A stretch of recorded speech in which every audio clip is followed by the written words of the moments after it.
Hello friends, मैं राजेश आप सभी को आपके अपने YouTube channel unique math with Rajesh sir में स्वागत करता हूं।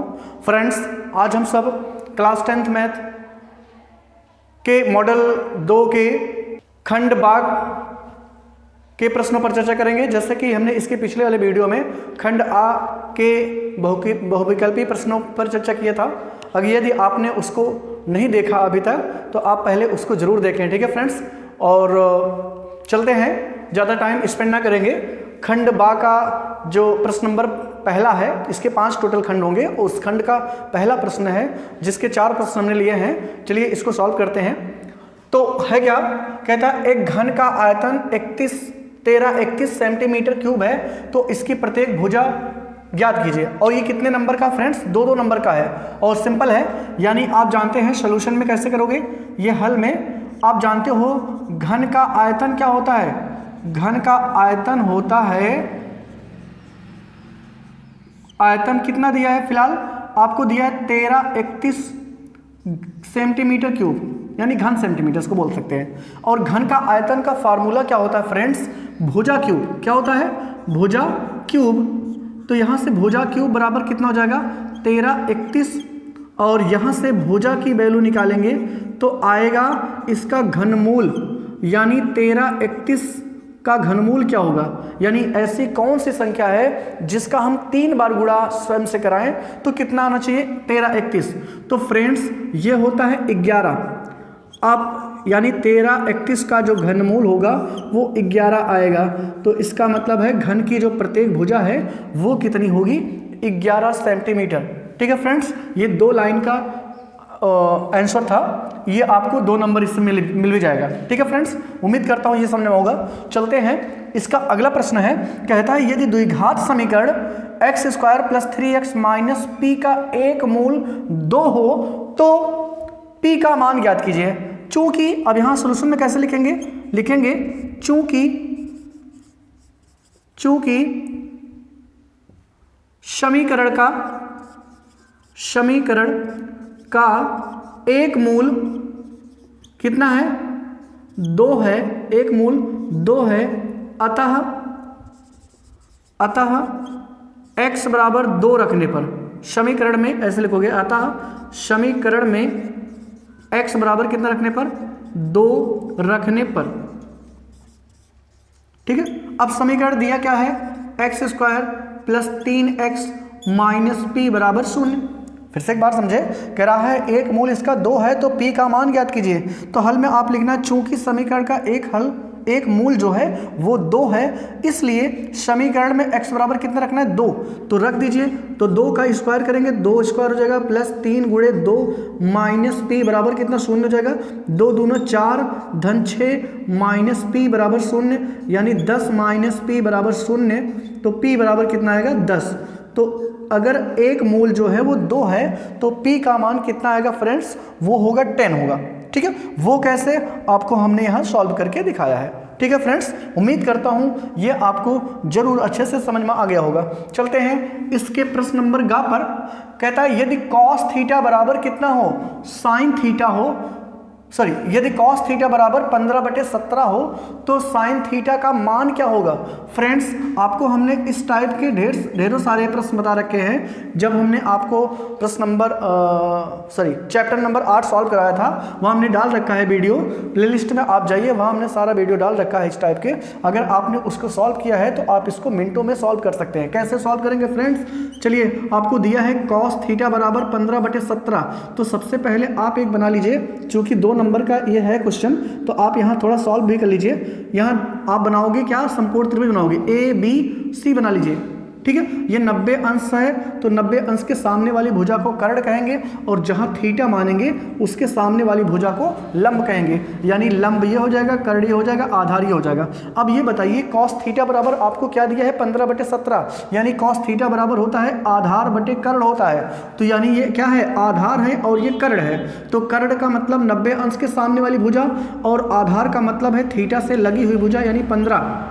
ठीक है, अब आपको पाइथागोरस प्रमेय का प्रयोग करके इस त्रिभुज की तीसरी भुजा ज्ञात करनी होगी। तो कैसे लिखोगे समकोण त्रिभुज किसमें, ABC में किससे? पाइथागोरस थ्योरम से। क्या होता है फ्रेंड्स? कर्ण स्क्वायर बराबर क्या होता है? लंब स्क्वायर प्लस क्या होता है? आधार स्क्वायर। तो कर्ण क्या है? 17 का स्क्वायर। लंब आपको नहीं पता है, रहने दीजिए। आधार आपको 15 का स्क्वायर पता है। तो 17 का स्क्वायर कितना होता है? 289 होता है friends, plus AB square plus 15 का स्क्वायर यानी 15 गुणे 15 तो हो जाएगा 225। ठीक है, 225 और यहाँ से ये प्लस इधर आके माइनस हो जाएगा, तो 289 माइनस 225 बराबर क्या आएगा? AB square. और AB स्क्वायर अगर 289 में से 225 निकाल देंगे तो कितना आएगा फ्रेंड्स? वो आएगा x कितना आएगा? यहाँ से आएगा 25 नहीं, कितना आएगा? घटा लीजिए, यहाँ से आएगा 4 6 आएगा 64, यानी AB स्क्वायर बराबर कितना आएगा? 64। तो ये कितना होगा? AB का मान निकालेंगे तो हो जाएगा करड़ी में 64, और करड़ी में 64 का मतलब 64 का वर्गमूल 8 आएगा। तो AB का मान कितना आ जाएगा फ्रेंड्स? ये आएगा 8। ओके, जब ये मिल जाएगा तो आपसे क्या पूछ रहा है? साइन थीटा का मान। तो साइन थीटा बराबर क्या होता है? लंब बटे कर्ण होता है। तो लंब क्या होगा फ्रेंड्स? थीटा के सामने वाली भुजा यानी 8, और कर्ण क्या होगा? 90 अंश के सामने वाली भुजा यानी 17। तो साइन थीटा का मान क्या होगा फ्रेंड्स? 8/17। ये रहा प्रश्न नंबर पहले का जो ग ऑप्शन था, तीसरा ऑप्शन था, ये होगा। ओके फ्रेंड्स, चलते हैं इसके खंड घ पे। कहता है बिंदुओं इतने और इतने को मिलाने वाली रेखा के मध्य बिंदु का निर्देशांक। यानी एक बिंदु कौन कौन है? एक बिंदु है -3, 10 और एक बिंदु कौन है? 5, 4। इनको मिलाने वाली रेखा के मध्य बिंदु का निर्देशांक। सपोज करिए अगर A है और ये B है, ये C है, तो यानी AC के मध्य बिंदु का निर्देशांक जो है वो क्या होगा? यहाँ लिखोगे मध्य बिंदु। कैसे? मध्य बिंदु B का निर्देशांक बराबर क्या होता है? फार्मूला मध्य बिंदु निर्देशांक बराबर होता है, मध्य बिंदु का फार्मूला होता है x1 प्लस x2/2 कामा करके y1 प्लस y2/2। ये है दो बिंदुओं के मध्य बिंदु का निर्देशांक निकालने के लिए फार्मूला यूज किया जाता है। यानी क्या हो जाएगा? x1 का मान कितना आएगा? -3 और x2 का मान +5/2। और y1 की बात करें तो ये 10 हो जाएगा, और y2 की बात करें तो 4 यानी 2। ये हो जाएगा 2/2, ये हो जाएगा 14/2, और इसको काटेंगे तो आएगा 1, 7। यानी इसके मध्य बिंदु का जो निर्देशांक है वो कितना आएगा? 1, 7। ठीक है फ्रेंड्स, ये खंड पहले प्रश्न का ये 4 खंड थे, अभी इसमें 2 खंड और है। आइए चलते हैं उन दोनों खंडों को देखते हैं।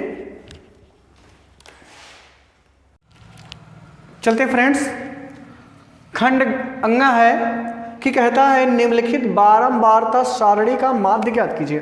ठीक है, आपको वर्ग अंतराल दिया है 0 से 2, 2 से 4, 4 से 6, 6 से 8 और 8 से 10। अब जानिए इस चैप्टर से 8 से 10 नंबर का प्रश्न 100% कन्फर्म में पूछा ही जाएगा, और वो केवल कितने हो सकते हैं? या तो माध्य होगा, या तो माध्यक होगा, या तो बहुलक होगा। ठीक है, और उसमें से सबसे ज़्यादा पूछा जाता है या तो माध्य या माध्यक। ठीक है, जिसका एक प्रश्न देखिए 2 नंबर का और है। वो कहता है कि वर्ग अंतराल आपको दिया है और बारंबारता दिया है, 0 से 2 में ये है आपको दिया है। अब आपको क्या ज्ञात करना है? इसका मध्यमान। जब भी आपको वर्ग अंतराल दिया हो तो सबसे पहले आपको क्या जरूरत पड़ती है? उसका मध्यमान निकालना। मध्यमान कैसे निकालते हैं? वर्ग अंतराल की दोनों लिमिटों को जोड़ के आधा करिए, तो इन दोनों को जोड़ेंगे तो आधा करेंगे तो 1 आएगा। 0 और 2 को जोड़ेंगे 2 आएगा, और 2 का आधा कितना होगा? 1 होगा। और यहाँ से 4 2 6, 6 का आधा 3, 6 4 10, 10 का आधा 5, 8 6 14, 14 का आधा 7, और ये 10 8 18, 18 का आधा 9। जब ये हो जाएगा तो f गुणे x कर लीजिए, f और x का गुणा कर लीजिए। 1 1 के 1 होगा, 2 तिहाई 6 होगा, 6 पंचे 30 होगा, ये 8 7 56 होगा, ये 9 त्रिक 27 होगा। अब यहाँ आपको ज्ञात करना है सिग्मा fx और यहाँ sigma f। Okay friends, 2 sigma f की बात करें तो इसका मतलब बारंबारताओं का योग, तो 2 1 3 6 3 9। ठीक है, 9 8 17, 17 3 20, यानी उसकी फ्रीक्वेंसी कितनी हो जाएगी? 20। और fx की बात करें तो 6 1 7 और 7 30 37, 37 हो जाएगा, या इसे जोड़ लीजिए 6 1 7 और 13 13 7 20 20 का शून्य हासिल बचा 2 और ये हो जाएगा 5 3 8 8 2 10 10 2 12 यानी 120 आएगा। ठीक है फ्रेंड्स, ये आ गया। तो अब आप फार्मूला पता है समांतर माध्य बराबर क्या होता है, सिग्मा एफ एक्स बटे में सिग्मा एफ, और सिग्मा एफ एक्स का मान कितना है 120 और इसका मान 20, तो 20 छक्का 120 यानी समांतर माध्य कितना हो जाएगा 6। ठीक है फ्रेंड्स, ये देखिए मिनटों में आ गया आपका ये 2 नंबर का। ठीक है फ्रेंड्स, फिर से एक बार समझ लीजिए, बारंबारता आपको क्या दिया, वर्ग अंतराल दिया है, बारंबारता दिया है और आपसे क्या पूछ रहा है, माध्य पूछ रहा है। तो जब भी आपसे माध्य पूछा जाए तो आप वर्ग अंतराल का आधा करके जोड़ लीजिए, इन दोनों को जोड़ लीजिए और उसका आधा कर लीजिए।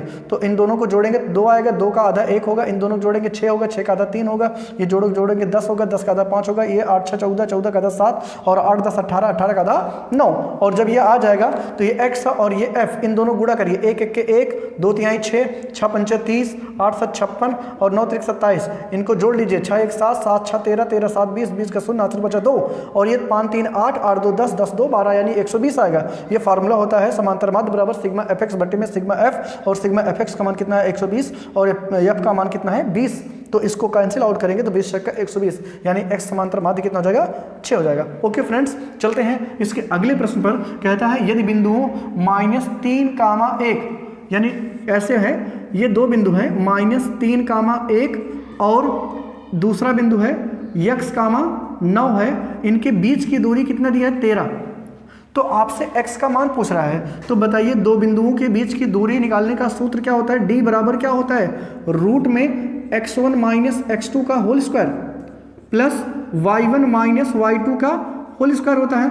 तो x1 की बात करें तो x1 का मान कितना होगा फ्रेंड्स, यहाँ से x1 का मान हो जाएगा ये -1, और x2 की बात करें तो -x का होल स्क्वायर और प्लस y1 की बात करें तो -2 और y2 की बात करें तो -9 का होल स्क्वायर। ये इनके बीच की दूरी दे रखा था, d का मान 13 दे रखा है। ठीक है फ्रेंड्स, अब यहाँ क्या करना है, इस करड़ी को खत्म करना है। करड़ी कैसे खत्म करी होगी, जब तक हम दोनों पक्षों को वर्ग नहीं करेंगे तब तक ये करड़ी खत्म ही नहीं हो सकती। तो आप लिखोगे कैसे, दोनों पक्षों का क्या करने पर, वर्ग करने पर। तो वर्ग करेंगे करने पर, तो जब वर्ग करेंगे तो 13 का वर्ग हो जाएगा 169 यानी 13 का स्क्वायर, और यहाँ जब वर्ग करेंगे तो इसकी करड़ी हो जाएगी खत्म, -1 माइनस x का होल स्क्वायर और यह -3 प्लस -3 और -9 यानी -12 हो जाएगा। ये कितना होगा फ्रेंड्स, -12। ठीक है ना। तो अब अगले स्टेप में करेंगे 169 होगा और यहाँ से कितना हो जाएगा, ये हो जाएगा -1 माइनस x का होल स्क्वायर और ये हो जाएगा 144। ठीक है, 12 बराबर 144 उस डाल लीजिए तो हो जाएगा 169। 169 में से 144 घटा देंगे तो कितना हो जाएगा, -1 माइनस x का होल स्क्वायर, तो यानी 25 आएगा। 25 बराबर -1 माइनस x का होल स्क्वायर। तो यहाँ से ये इसका वर्गमूल निकाल दीजिए। अगर वहाँ से करड़ी खत्म करेंगे तो इसका मतलब ये रूट में चढ़ जाएगा, तो -1 माइनस x, यहाँ से देखिए स्क्वायर खत्म हो गया, यहाँ करड़ी चढ़ गया। 5 बराबर क्या आएगा, -1 माइनस x, यानी x का मान निकालेंगे तो x बराबर आएगा -1 माइनस 5 यानी x बराबर कितना आएगा, -6। ठीक है फ्रेंड्स, तो ये x की वैल्यू भी कितनी आएगी, -6। ओके, तो ये फिर से एक बार देख लीजिए। कहता है इन दोनों बिंदुओं के बीच की दूरी जो है वो 13 है। तो दूरी निकालने के लिए फार्मूला क्या प्रयोग किया जाता है, d बराबर रूट में x1 माइनस x2 का whole square plus y1 minus y2 का होल स्क्वायर, और यहाँ से x1 की मान कितना हो जाएगा, -1 और x2 का मान कितना होगा, x होगा, तो -1 माइनस x का होल स्क्वायर, और यहाँ से y1 का मान क्या है, -3 और y2 का मान 9 है तो -9 हो जाएगा। इसके बाद दोनों पक्षों का वर्ग करेंगे तो करड़ी खत्म हो जाएगी, यहाँ स्क्वायर हो जाएगा 169 हो जाएगा, और यहाँ इसको 144 करेंगे तो घटा लेंगे तो 25 हो जाएगा, और इसको सॉल्व करेंगे तो आपको फ्रेंड्स कितना मिलेगा, x बराबर -6। ठीक है फ्रेंड्स, उम्मीद करता हूँ ये आपको अच्छी तरह से जरूर समझ में आ रहा होगा फ्रेंड्स। ठीक है फ्रेंड्स, अगर आपको ये समझ में आ रहा है तो आप अपने दोस्तों में शेयर करें, माध्यम चाहे कोई भी हो, फेसबुक, व्हाट्सएप और या किसी अन्य मीडियम का प्रयोग कर सकते हैं। ठीक है।